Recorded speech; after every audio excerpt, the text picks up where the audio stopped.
the Israeli army tricked Palestinian militants in Jenin and then struck them from the air more than 10 times. Iran is in Judea and Samaria, but how exactly? Here's everything you need to know.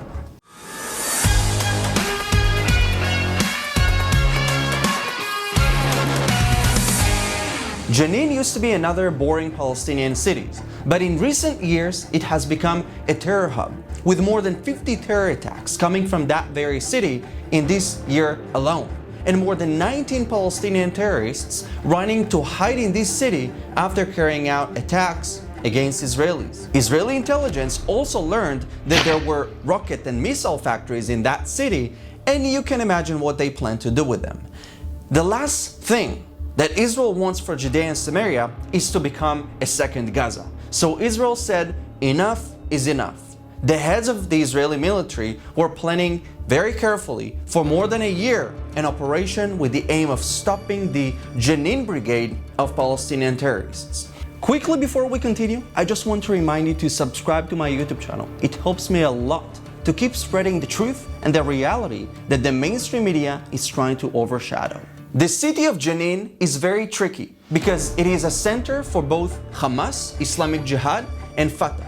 And all of them are trying to dominate the war against Israel by using, of course, political terror in some way or another.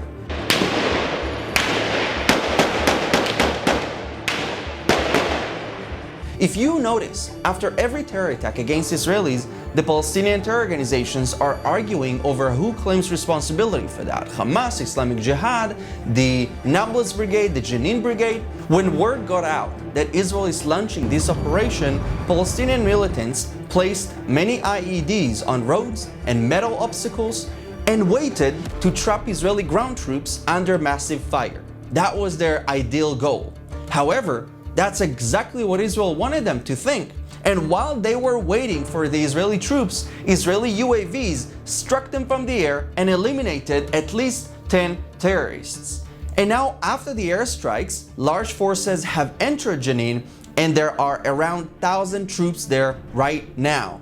Please keep them in your prayers. Israel said that this operation will continue for as long as needed. But the mainstream media and Palestinian journalists are already pushing lies and are saying, well, the Israelis are entering our cities, so of course they should expect massive fire on them because we only defend ourselves against intruders. While this argument may sound rightful, the truth is that if the troops would have not entered Jenin to operate against these terrorists, we would find these terrorists in our cities sooner or later.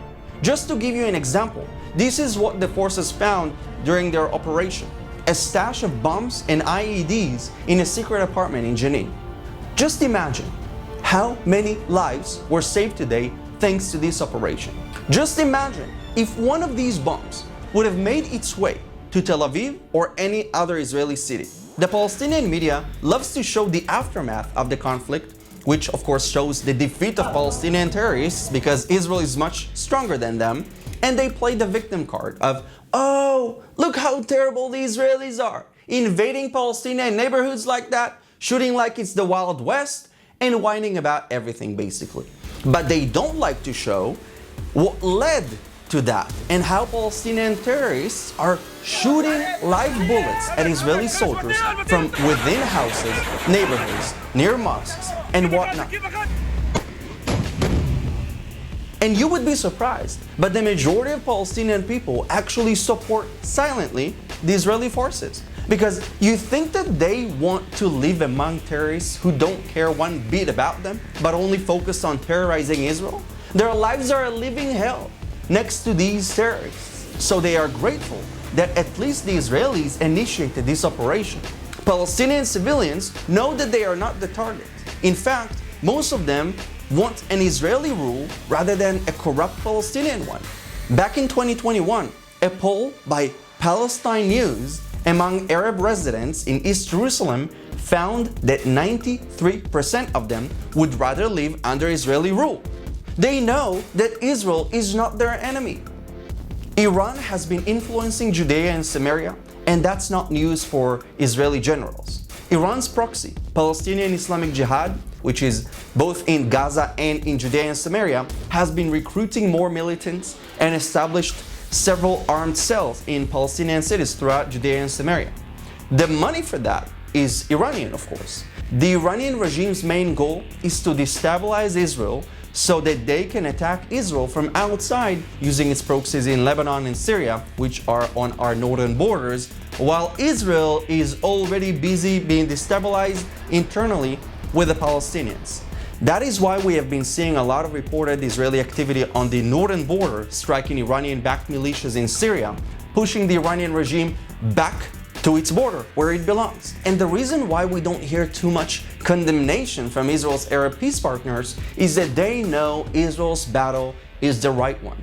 And they know all about Palestinian propaganda that tries to sow seeds of lies and hate. Thank you very much for watching. Make sure you are subscribed to my YouTube channel to stay up to date on the dramatic events that are unfolding in our times.